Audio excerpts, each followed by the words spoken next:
Okay, we're going to start the recording. Okay, great. So it is my pleasure to introduce Erin Austin, one of our chapter members, for our second webinar. She's going to be sharing her expertise from the legal side. Erin is the founder of Erin Austin Law and the Contract Whisperer. She is a Harvard-trained corporate lawyer with over 25 years of experience in law firms and in large and small service companies. Her practice includes a wide variety of business and corporate governance matters, including thousands of commercial transactions, professional and creative service agreements, government contracts, asset acquisitions, licensing technology. And Erin has put this content together today for the consultants to really focus on better contracting, how to manage non-disclosure, non-compete, and non-solicitation restrictions, and how they impact your business. So I know this is an important topic and certainly one that many of us don't have expertise on, and we welcome Erin. So Erin, thank you for sharing, and we look forward to having a dialogue today. Thank you so much, Lois, and thank you to the board, the IMC, to have me back. I'm glad to be here again. We had a great conversation last time, and so I'm looking forward to another one. And so, yes, as Lois mentioned, I'm Erin, for those of you who haven't met before, and I practice here outside of the Washington, in Loudoun County, because we're mostly in the DC area here. And so, in addition to my practice, I do work as the contract whisperer, where I do collaborate with trainers and consultants to help them create sticky results for their clients. So I need to share my screen here. Let's see. You disabled screen sharing.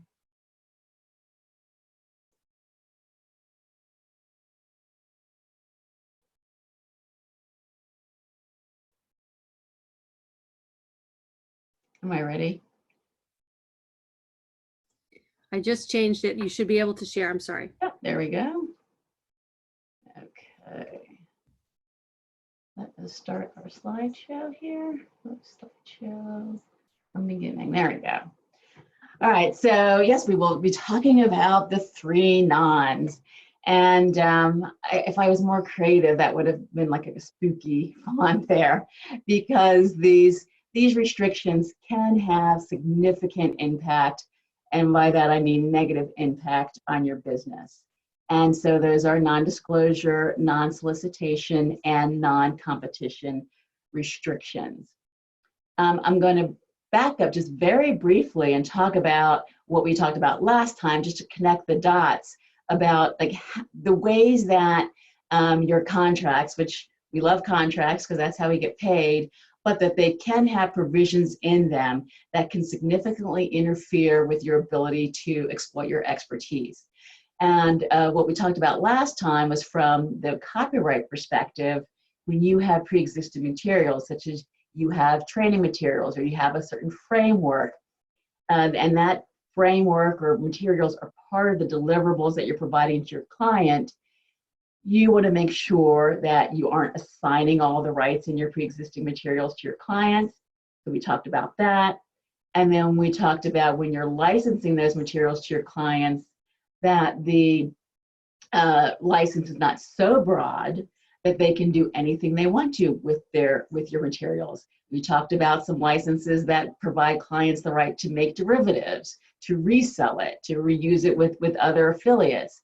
And so those, not understanding those provisions and granting too many rights to your clients in your know-how, in your pre-existing materials, is one way that you can lose control of how you exploit your expertise. So the other way that can happen is with these restrictive covenants. And so a restrictive covenant is something that tells you what you can't do, and not about what you can't do when you're performing services, but what you can do outside of performing services. So it tells you basically what you can't do after the services are done. And so again, non-disclosure, non-solicitation, and non-compete, non-competition are the main ones, and they are exactly what they say. You can't disclose, you can't solicit, you can't compete. So taking those, as we go through these, I want us to use as like our gut check about whether or not what the client is asking us is reasonable. Is ask, if I did this for every client, would I be out of business? And your client is only looking at that from their perspective, but you need to look at it from the long-term impact on your business. Again, these are not items that apply just to this engagement. These are issues that will apply after the engagement is over and what you can do next with your business. So we're going to ask ourselves over and over, if I gave this to every client, would I be out of business? So first is non-disclosure, and those are also called confidentiality provisions. When they're standalone agreements, they're called NDAs. And so standard language would be, neither party will disclose to any third party any information provided by the other party in connection with this agreement that the disclosing party identifies as being confidential, or that, by the nature of the circumstances of the disclosure, ought in good faith be treated as confidential, and will make no use of such confidential information except in accordance with this agreement. And so the two things I want to point out here is that although we call them non-disclosure agreements or NDAs, there's two elements to it. There's the disclosure element and the use element. So no, we won't disclose the confidential information that we find out, but we also won't use it for ourselves.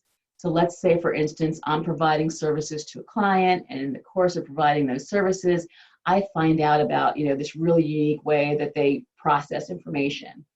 And so, of course, I'm not going to disclose it, but the non-use also prevents me from using it for my own benefit in my own business. So there's two elements to that.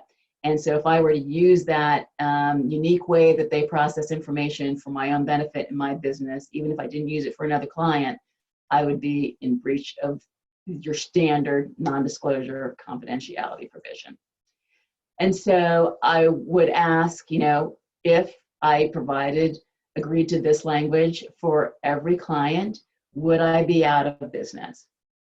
And so the answer to that is generally no. Non-disclosure agreements are fairly ubiquitous these days. Sometimes you need to sign them just to get in the door, just to talk to them about what their needs are and tell them what you can do for them. And so personally, I think they're overused. From your perspective, you should not share, I encourage you not to share confidential information until you have a signed agreement with the client. Just remember that every time you share confidential information, it becomes a little bit less confidential and gets closer to becoming public information. So, but that said, they are ubiquitous. You're going to see them time and again, and so you need to know how to address them. One thing about this language is that it has a very, very broad definition of confidential information. It's not just those things that say confidential on them. It's also those things that, based on the circumstances, might be considered confidential. And so for that reason, you want to make sure that you have what I call standard carve-outs. And so these are things where you want to make sure that this confidential, which is not just non-disclosure, but also non-use provisions, don't apply to areas that should not be covered by these restrictions. So these standard carve-outs are things that are become publicly available. For instance, if you're working on something, find out some about their financial information, and then later, that financial information is disclosed through an annual report or through a public offering, then that would no longer be confidential information, and you'd be able to use it in the same way that anyone in the public would be able to use it. If something that you already knew, so there may be something that you found out elsewhere that you already know, the fact that they've disclosed it to you does not now make it their confidential information that you can't use. If there's something that you've independently developed, if you're working with someone who's in a similar industry as you, you could be working on the exact same thing at the same time. And so you don't want the fact that they've disclosed this to you mean that now the things that you're independently working on without using their information is no longer available to you. And then there may be a circumstance where you receive information from a third party who doesn't have confidential obligations. For instance, say you've been brought in, your clients brought you in to work with their end client. Your client has disclosed something about that end client to you that is considered confidential, but maybe separately you have a relationship with that end client and they've disclosed that same information to you. That would no longer be covered by this confidentiality agreement. And so with the addition of these carve-outs, then my answer to if I provided this to every client, would it negatively impact my business? The answer is no. You just want to make sure you always have these carve-outs in it and make sure it's mutual as well. So now we're going to go from the least restrictive to the most restrictive. So it's going to keep getting more restrictive as we go along here. So employee non-solicitation. So here your client brings you in. During the course of providing services, you're going to get to know their employees, and some of them are going to be fantastic, and you're going to think, wow, this person really knows this business really well, and I'd love to bring them onto my team. And not unreasonably, your client would rather you not take their employees away.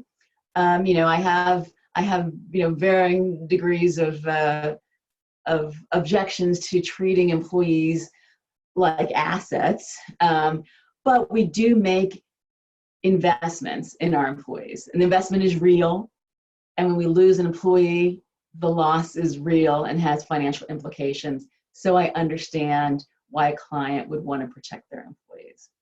So this language provides that for a period of 1 year after the completion of services, consultant shall not directly or indirectly recruit, solicit, or hire any employee or independent contractor of client, or encourage or attempt to encourage any employee or independent contractor of client to terminate his or her employment or otherwise cease his or her relationship with client. So let's ask, if I agreed to this with every client, would I be out of business? And the answer is maybe, depending on how narrow your market is. And certainly there are things here that are much broader than something that you should be asked to agree to. So this slide, I'm gonna apologize for this slide, but you'll get this slide so you can kind of look at it more closely. But there are a couple of things I wanted to address so that we could see how we could fix a very broad non-solicitation provision. So first of all, absolutely make it mutual. Even if you're a sole solicitor provider today, maybe within a year you'll have an employee, and so it's fair for it to be mutual.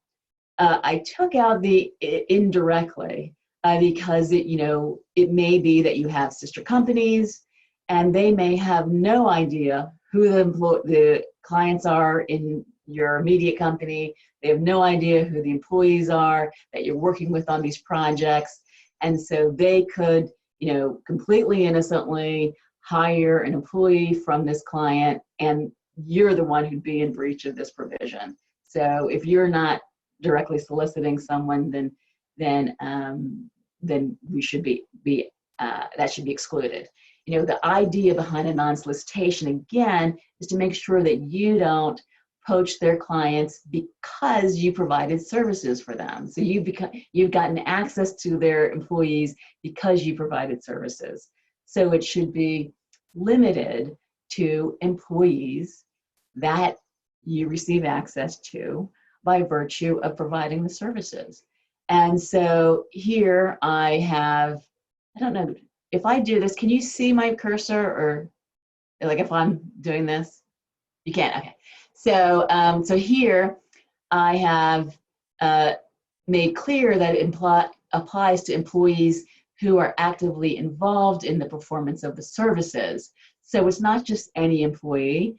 Let's say you're providing, services in connection with marketing, and completely separately, your HR department is looking for someone for the IT department, and they happen to, become introduced to an employee of your client in the IT department. They had nothing to do with the services that you provided. You did not find out about their IT employment through this. And separately, you hire away their IT person, you would be in breach of this, although that really is not what this is intended to cover, but you would be in breach of this provision. The other thing that I took out is the reference to independent contractors.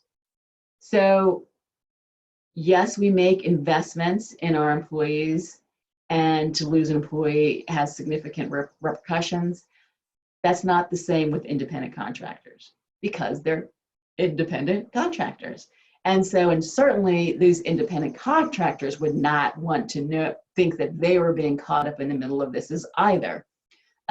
If you are working on a project and there's another consultant or contractor on it, and you develop a relationship through that, and you have separate projects that you would like to work with that independent contractor on, there's no reason why you shouldn't be able to work with that independent contractor. So I would take anything that reaches beyond the employee. And I see fairly often, I see these employee non-solicitations try to reach out to independent contractors, and you should definitely resist that. And then I've just kind of made clear that what would not be a breach of this are doing those things like advertising, putting something up on monster.com, going to a job fair, using a recruitment services, anything that you're doing that you're just reaching out to the general public. You're not targeting your client's employees. You're not trying to poach their employees. You're just going out into the general job market, and one of their employees comes to you. That should not be a breach of this provision as well. So that's what that language down there is about. So with these adjustments, when I asked the question, if I gave this language, if I agreed to this with every client, then I could be comfortable that that would not severely impact my ability to recruit employees. That wouldn't severely make an impact on my HR department. You do not want to do anything that's going to require your HR department, or if you're the one responsible for hiring, to create a spreadsheet of every client and every employee of your client and every independent contractor of your client, to make sure that you don't accidentally trip yourself up with this provision. So Erin, yes. there's a very relevant question from Becky, and Becky, I'll read it. Becky has a question that says, what if you didn't advertise or reach out to the general public, but a client employee comes to you soliciting a job? Yeah, well, that would be, that would be something to negotiate. Generally, their employees are probably going to be subject to something that says that they can't work with you. But assuming that they aren't, I have here, well, that actually applies to if you don't. That would be a good one to add, honestly, so that if they independently come to you, I think that I will say that I think that is one provision that your client is most likely to object to, because, that's a relationship that they created. And so, but that is something that if you can negotiate that in, then that would be good. But I think that's the one kind of exclusion that I think you'd get the most pushback on from your client. Got it. There's another question from Lori about confidentiality. And her question is, can the client, a corporation that hired me to coach one of their employees, release me from my individual verbal confidentiality agreement with my individual client?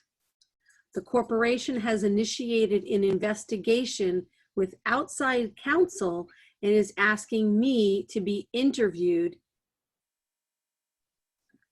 about this employee, which she was doing the coaching for this employee. This falls into one of the exceptions regarding confidentiality, which is in connection with the legal proceeding. So assuming that you've received some sort of, demand to testify, then that would fall outside.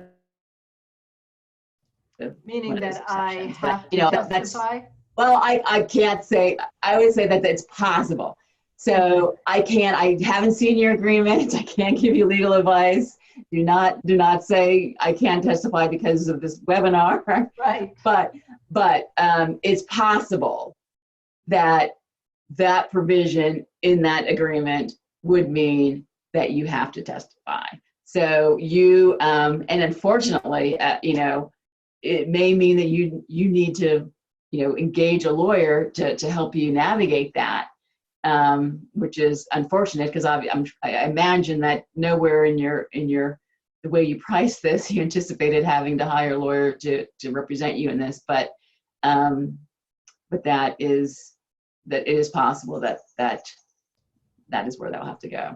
Is there something that, and I don't want to take all the time, but is there something in this 3-piece that could have been written in my contract that would have kept me outside any possibility of being brought in on an investigation, or something that I could write in my next contract? No, it is a very standard term that your confidentiality,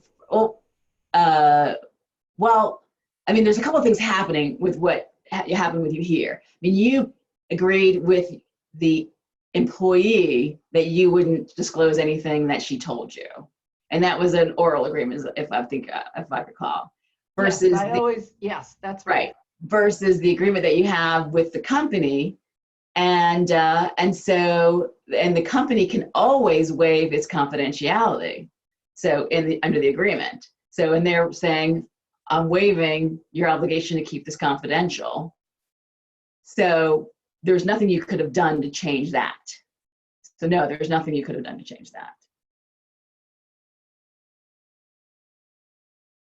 And the person who obligates you to maintain its confidentiality can always waive the obligation to maintain confidentiality.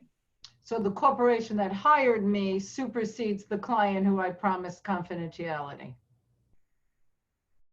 They're separate obligations, and so the issue is what your obligations are to the employee, and that is an oral. It was oral, so it's hard. It's hard. It's hard to say how, what it covers. Could I follow up with you afterwards to talk more about? Is this something you would help with? It's not something that I do. I do not deal with litigation at all. But let's talk, and Okay. And just so I can direct you. Okay, perfect. Thank you. Yeah. Okay. Okay. Where was I? I think we finished employee solicitations. Okay, that's where we were. All right. So we are on to client non-solicitations.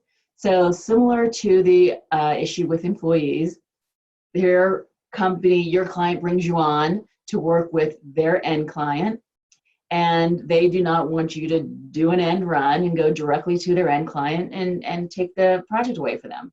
Obviously, your business wouldn't go very far if you made a practice of end running your clients to get to their end client anyway. But we do want to make sure that any restrictions on your ability to work with that end client are fair and appropriately limited, so that when we ask the question, that it doesn't have that significant long-term impact on your business. So here, if subcontractor provides services to a client of company under this agreement, subcontractor agrees not to independently contract to provide services to such client during the same period and for a period of 1 year after completion, expiration, or termination of such services. If subcontractor has an existing agreement in place with a company client, but prior to the effective date of this agreement, any services provided by subcontractor pursuant to that agreement are excluded from the preceding restriction. So when we ask, if I agreed to this for every client, would that put me out of business? And this very well could.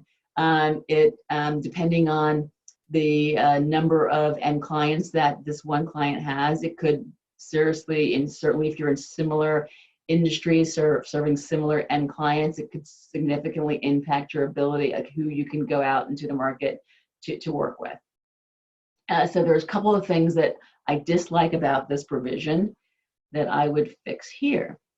So one, the other language was not completely clear that any client non-solicitation applies only to the client that I actually provided services for. So if it's vague enough, it could apply to any clients of the company during the term of the agreement. We don't want that to happen. We also want to make sure that I actually know who the end client is. You know, taking the programming example, I may not know who that end client is. There's absolutely no reason for me to be restricted from providing, going out and competing for an end client that I'm not even, that I did not find out about through my engagement with you. And then also, I want to make sure that it applies only to the services that are competing with the client. So if I provide programming services, the client doesn't provide programming services, but I've been brought in just because they had that special need. There's no reason for me able to directly provide programming services to that end client that are unrelated to the services that my immediate client provides. So, so that is what the first revisions apply to.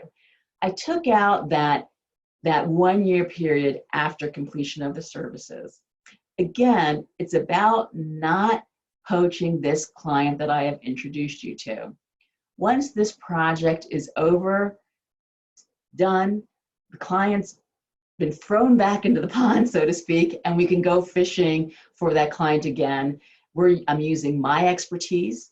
I've already agreed, because most certainly you've already agreed to that confidentiality over language, which says I can't use any of the information that I learned during the course of these services. So I'm not competing with my client on the basis of information I learned during services. I'm only competing with them based on my expertise, and I should be unrestricted from doing that.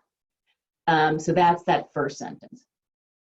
The second sentence has this carve out, which seems like, oh, I can still, work on agreements that I had with them already, but that is not enough. As we know, we have, our relationships are everything, right? And so if we have a relationship with that end client, there's no reason for us not to be able to continue that relationship. Even if I haven't done a deal with them yet, but I've been nurturing that relationship, by virtue of doing this single project with you, I should not now have cut off all access to that client for a year. And what if I've done deals with them before? I don't happen to have an agreement with them in place right now, but I have a history of doing agreements with them. Without this change, I would not be able to do future agreements with them as well during this entire non-solicitation period. So this is really important here, to make sure that you're not cutting off relationships in connection with one of these. So without these changes, my answer to, if I gave this to every client, would that put me out of business? It really could. And so you want to be careful with that. Okay, so getting even more restrictive, we're going just to a general non-compete. So a non-competition, also known as non-compete. And so a non-competition is a non-solicitation on steroids. So it's not just restricted to some clients that you've worked with, it's restriction restricting competing on any level of business with your client. So this language, during the term of this agreement and for a period of 1 year after termination of this agreement, contractors shall not engage in any employment, consulting, or other activity that competes with the business, proposed business, or business interests of company, and contractor will not assist any other person or entity in doing so without company's prior written consent. And by the way, these are all real examples. I don't make any of these up. And so when we ask ourselves the question, if I agreed to this with all my clients, would I be out of business? Absolutely, you're out of business. You cannot agree to this. There's so many things here, wrong here, that this is my suggested revision. It's right here. Just say no, don't do it. Again, you're not going to be competing with them based on any information that you learn while you're providing services. You're only competing based on your expertise, and there's no reason for you not to be able to compete with them in the market based on your expertise. That the language that they're asking for basically reserves to them an entire market, entire vertical, entire territory, depending on the nature of your business, based on this one engagement, and you just can't agree to that. If for some reason you have a client, a potential engagement that it makes sense to agree to some version of non-compete, then this is what I would strongly recommend be, the most you could agree to. So one, again, I've taken out any trailing obligation. It would be competition, non-compete just during the time that you're providing services. It would be specific to the services that you're providing. You're a consultant, so I'm assuming that it would just be with respect to consulting services.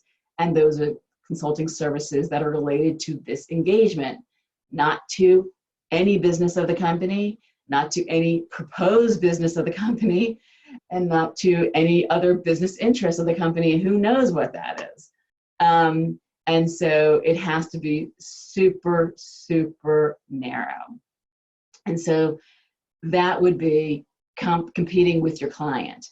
This I take out, oops, no, go back. This I take out because this means you can't work with anyone who competes with your client.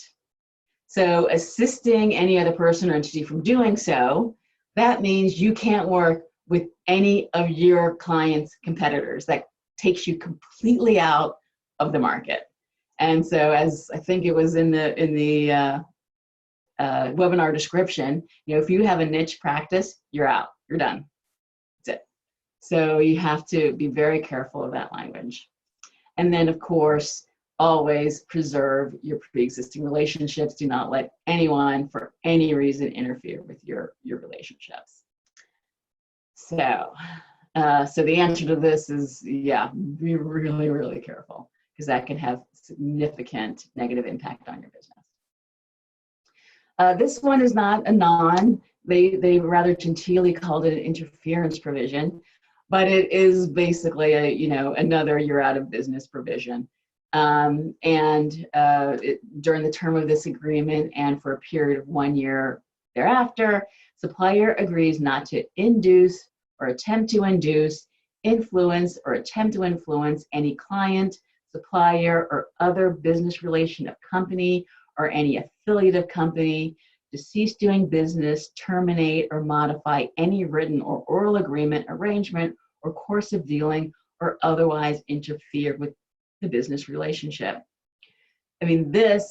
Not only can you not compete, but you can't even go to other suppliers in the business, other business relationships. Who knows what those could be? Affiliates of the company, that could be, anywhere throughout the world.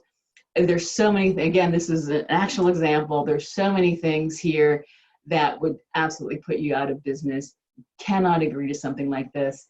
Attempt to influence, that's a conversation. You can't even pick up the phone and have a conversation with these people without possibly interfering with the business relationship. a business relationship is not a contract. It's just a relationship. And so someone trying to protect all of their business relationships up and downstream, 100% unreasonable. You absolutely, positively do not agree to this, because it will make it almost impossible to do business. So I understand that, you know, when you're presented with a client agreement and they have these restricted covenants in it, I understand it's hard to say no. You know, depending on, you know, the nature of the organization you're in, you may have a sales team that will say, can we just please agree to this? But in the long run, it will hurt your sales team. It will hurt the entire team. It will hurt your business if you aren't able to, you know, put appropriate parameters around any restrictive covenant.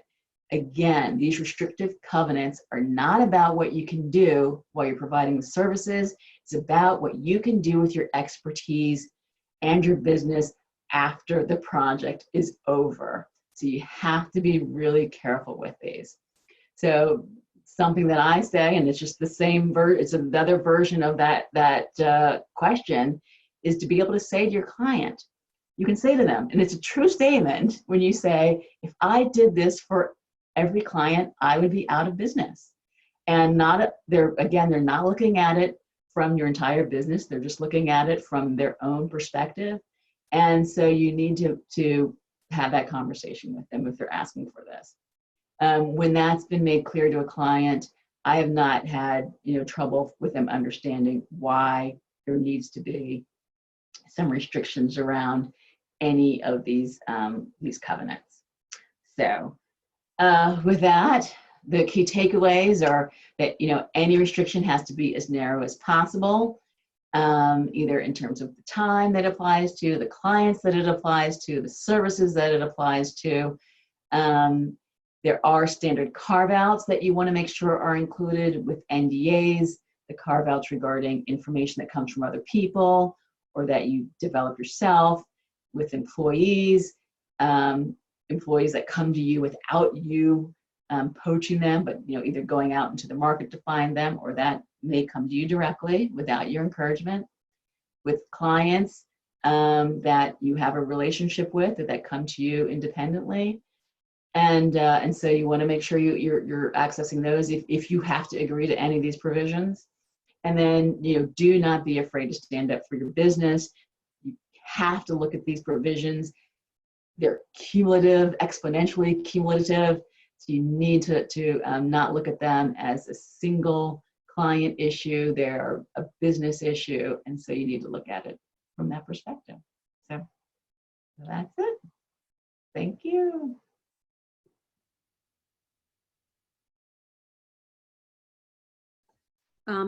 Thanks, Erin. That is very insightful. And, you know, we all look at these documents all the time, and we all feel pressure to sign them and sign them quickly often, even what people call basic NDAs. So I think you've provided a lot of insight. I know we had two very specific questions. I'd like to open this up for Q&A. This is really Erin sharing her expertise. So you can raise your hand if you'd like, and you can unmute and ask your questions. I'm sure we've all kind of come back to say, wow, I wish I hadn't signed that, or I didn't realize the implications of it 1 year later or 2 years later when mergers and acquisitions and things happen. And sometimes these agreements survive mergers and acquisitions, which can make them extremely complicated. Any questions out there? So, you know, Erin, I guess I'll ask one. So my question is dealing with large corporations. So some of my clients are large Fortune 100 companies, and they have a slew of inside counsel and outside counsel. And here I am, you know, independent consultant. And so I have had a few documents that have been reviewed at some point in time by a proper attorney, but when faced with their documents and the cost of hiring an attorney, do you have any advice for us in terms of legal resources or our versions of documents that won't require a exorbitant fee from an attorney to get some of these kind of restrictions written in? Well, I will say, the larger the engagement, maybe, the more reason there is to invest in the legal services. I'll just throw that out there. Yep. But hopefully, there are, the funny thing is that the larger the company, the provisions tend to be fairer, frankly, because they don't see you as competition. So some of the provisions that we talked about today, except for the NDAs, because those are from everyone, with respect to the non-competes and the non-solicitations, those are more likely to be in similarly sized clients than for your Fortune 500 clients, because obviously you're not in competition to them. But when you are faced with agreement, I absolutely do believe you need to read it from beginning to end. Whether or not there are resources, I mean, at the end of the day, most of these large companies have their own form. And so the provisions are going to be a little bit different in each one. And so there's not going to be kind of an outside resource that's going to address each of those templates that they have. I think that in the last two, this webinar and the last one, we have addressed kind of those issues that tend to be ignored. They're kind of in the back, and maybe we don't even, our eyes glaze over when we see them. And that if we pay special attention to, ownership of deliverables, ownership of your pre-existing material, and any restrictions on what you can do after, I think those are the things that can really trip you up. The other things are more project specific. So, maybe, the payment terms weren't what you wanted, but at least it only applies to this one. Or maybe, the approval process isn't exactly what you wanted, but at least it only applies to this one. And then you have an opportunity to fix it on the next one. So if that isn't, if you're okay with that risk, then, that's so long as you understand the things that could have the long-term impact, which are those ownership issues and those restrictive covenants. Other than that, you need a lawyer. I need a lawyer. Thank you.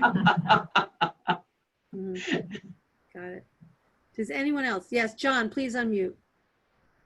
One of our members, Tris Coffin, has a practice that might preempt some of this. With every proposal, he includes the IMC Code of Ethics, and that might get things started. No, that's a good point. The IMC Code of Ethics is a very well-written, strong document of how you're going to perform your consulting service that might mitigate the need for some of these other agreements. Thank you, John. Very great point. Yep. Any other questions out there?